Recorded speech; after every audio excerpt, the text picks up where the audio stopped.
Eye floaters and ringing in the ears. I covered it already, but let me do it briefly because it's important. You have any kind of eye problems or ear problems or nasal problems, I don't care what it is, the head region is essentially, the first step is to clean the sinuses, which I explained already. You clean your ears, get the mucus out, clean your eyes, get the mucus out, and clean your nasal passage, get the mucus out. You want to get the mucus out of the region because that mucus is causing your problems.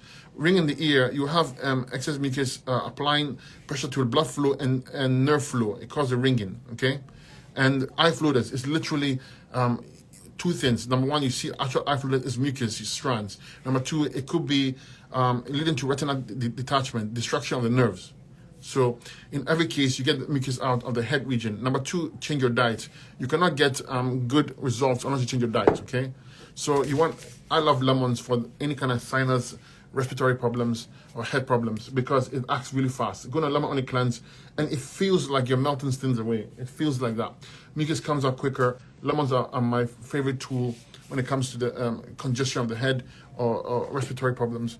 But I would use that. I would use herbs for the respiratory tea to break the mucus here to allow free removal of waste from the upper GI tract. I would use herbs for my bowels, herbs for my adrenals, herbs for my kidneys. I would just clean up the whole body up, okay? And for eyes especially, work on the liver, clean the liver up, and use the Fabulous 5 here. And give it time and watch how you improve. Use my eyesight formula, wash your eyes. It's fantastic. Twice a day, it will help you cleanse the mucus in the eye.